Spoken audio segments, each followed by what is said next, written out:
Detroit Become Human was produced over a period of 4 years. Here in Paris, we have a team of about 180 people. And to that, we need to add also all the outsourcing with our partners in the Philippines, in China, Vietnam, and in India. So when we started working on this story, I had to imagine where Kara was built.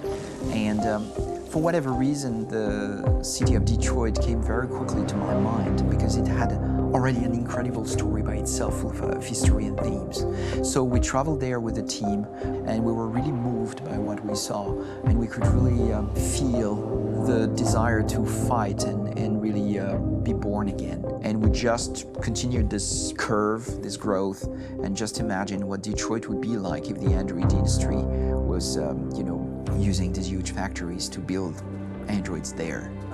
A very strong element in Detroit is that there's a lot of industrial wasteland and a lot of nature too, and for us, the graphic designers, it was an incredible playground.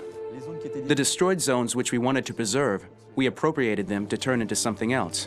Then in the areas that needed to be rebuilt, we were able to imagine our Detroit of the future. We didn't want to make a science fiction universe, but a world of anticipation. If we chose science fiction, we could have imagined flying cars, extraterrestrials, but those things are very far from our current everyday life. Anticipation is more about gleaning from our contemporary reality, the one we know, because Detroit is set in 2038, and 2038 is tomorrow. The difficulty we had was sticking to reality. That is to say, technology becoming more and more invisible, a lot more elegant, and at the same time, making it visual. So all the computer equipment, autonomous cars, we simply had to invent. They are in fact very technological objects, but at the same time remain very credible and ingrained in reality.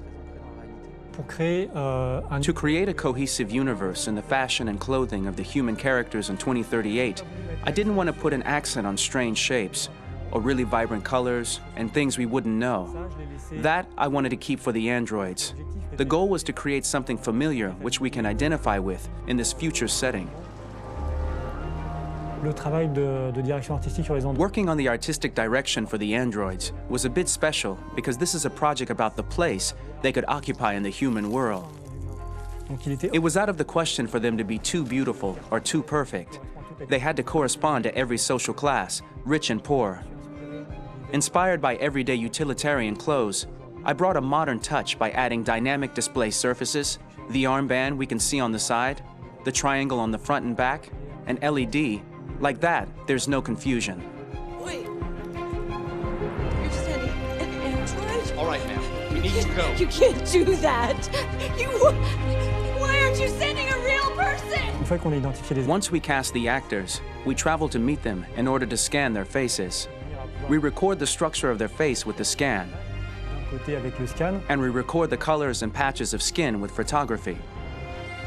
Once we have this information, we will use this as a basis for modeling and creating the characters. The artist will make it more realistic, but will also enrich it. He will propose ideas which we will develop together. Finally, we will have a character with character who corresponds to the project in the world. When the actors come to Quantic Dream, we show them the design, what their image will be, and what they will look like in the game. This extra information gives them another dimension and color to connect with emotionally. It helps them think about how to play their character.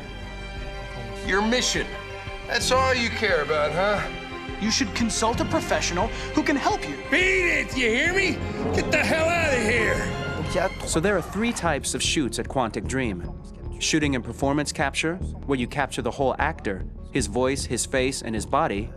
These shoots are obviously done with American actors because the game's original version is in American English. After that, there are the body-only shoots, representing around 250 days of filming, while the performance capture is 100 days of filming. Now, body-only shoots, there are 2 types. There are the action shoots and the technical shoots, which are mokit shoots. Mokit is when the player controls a character on the screen, and he moves in an environment to explore it. This is of particular importance at Quantic Dream, and therefore we shoot a lot to offer a unique context for each scene and each character. To prepare a motion capture shoot, we first get together to look at the sets we need, the animations that we want to shoot, which ones need to be grouped together, or which ones need to be cut and shot at another time, so that we get the most out of the shooting day. This often means shooting scenes out of order, especially those with big props or accessories, like a big car, for example. So we shoot all the animations related to that particular prop first.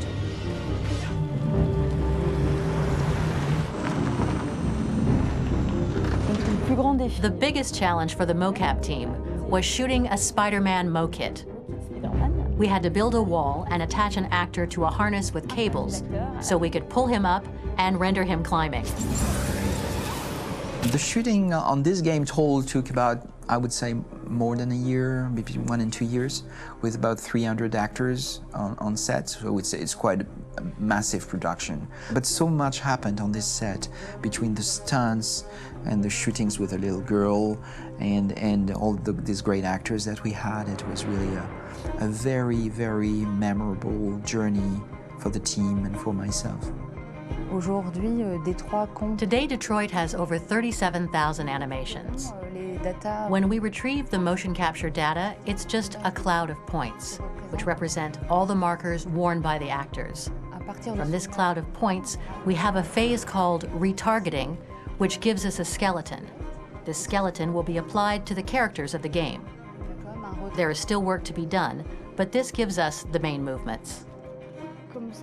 Since we are working on something very realistic, we must recognize the actor and also recover all the emotion he expresses in his performance. We use a system of facts, an identity card for each actor. We make the actor do a whole range of facial expressions. Then we recover all the expressions and paste the animations on a puppet that Jan has prepared. I then recover and refine these poses. I might stretch the lip, reinflate a cheek, tiny details that make the finished product really capture the actor. Because of the nature of our mocap system today, when we receive the animations, we're missing eye movements, and so the character has that dead look. He really has no eyes, so then it's a big part of the work for the animators to find the regard of the actor in relation to his position, in relation to the body, etc. It was crazy when I saw the newest model for Kara, because they've been working on it, and this was the first time I literally jumped in my seat. It not only looked so much like me, it was the fact that it looked so lifelike. It wasn't that it looked just like it was a camera, it was something else, you know, but it looked alive. It's exciting, and it's kind of terrifying.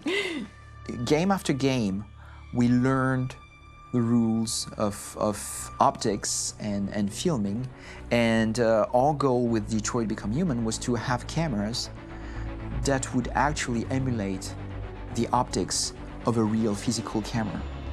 So basically dealing with real-world imperfections was our main task, and just to make cameras look as real as we can. Once the animations are shot and processed by the animation department, integrated and polished, we film them. That is to say, we really do a mise en scène, as in cinema. The real difficulty of our job is to know if these cameras are telling us something. Are they in the emotion of the scene?